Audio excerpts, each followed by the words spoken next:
آپ مجھے بتائیے گا کہ خواتین کی جسمانی صفائی کے متعلق شریعت کیا کہتی ہے، اور کیا کتنے عرصے تک اس صفائی کو مؤخر کیا جا سکتا ہے، اور کیا کسی عذر کی وجہ سے، یعنی شرعی عذر ہو کسی کا، تو کیا وہ اس صفائی میں کسی دوسری عورت سے مدد لے سکتی ہے؟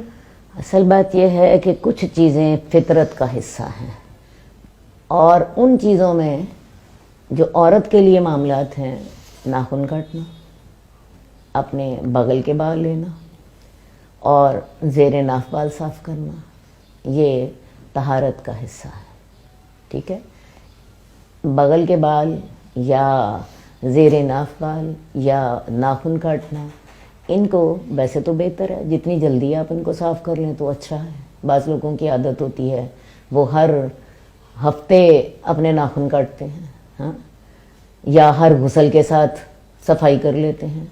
لیکن جو آخری حد شریعت نے مقرر کی ہے 40 دن تک، اس کا تعلق ناخن کاٹنے سے بھی ہے. اگلی بات، آپ کا اگلا سوال یہ تھا کہ آیا اس میں کسی اور عورت سے مدد لی جا سکتی ہے؟ اصل بات ہے آج کل اتنے طریقے ہیں اپنے بالوں کی صفائی کے کہ یہ کوئی مشکل مسئلہ نہیں ہے. بہت سی کریمیں ہیں جن کو صرف آپ لگا دیں تو لگانے کے ساتھ ہی آپ کے بال صاف ہو جاتے ہیں. کچھ لوگ اس کو ریزر کے ساتھ صاف کر لیتے ہیں، کچھ اور بھی طریقے ہیں. تو میرا خیال یہ ہے کہ عورتوں کو یہ کام خود ہی کرنا چاہیے. اس میں دوسری عورتوں کی جو مدد لینا یہ شرعاً جائز نہیں ہے. وہ اس لیے کہ میرے سامنے رسول اللہ صلی اللہ علیہ وسلم کی حدیث ہے کہ عورت عورت کے سطر کو نہ دیکھے اور مرد مرد کے سطر کو نہ دیکھے. اس سے یہ سختی سے منع کیا گیا ہے.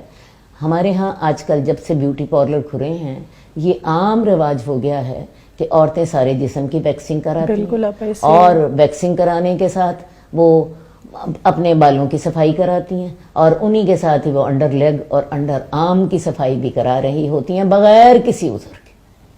چونکہ انہیں ایک فیسیلٹی مل گئی ہے تو وہ اس حکم کا خیال ہی نہیں کرتی کہ ایک عورت عورت کے سطر کو نہ دیکھے. اور آپا ایسا لگتا ہے یہ حیا کے بھی منافی ہے. یہ حیا کے منافی ہے، یہ حیا کے منافی ہے. میں نے بتایا اللہ کے رسول نے سختی سے منع کیا ہے کہ ایک عورت دوسری عورت کے سطر کو نہ دیکھے.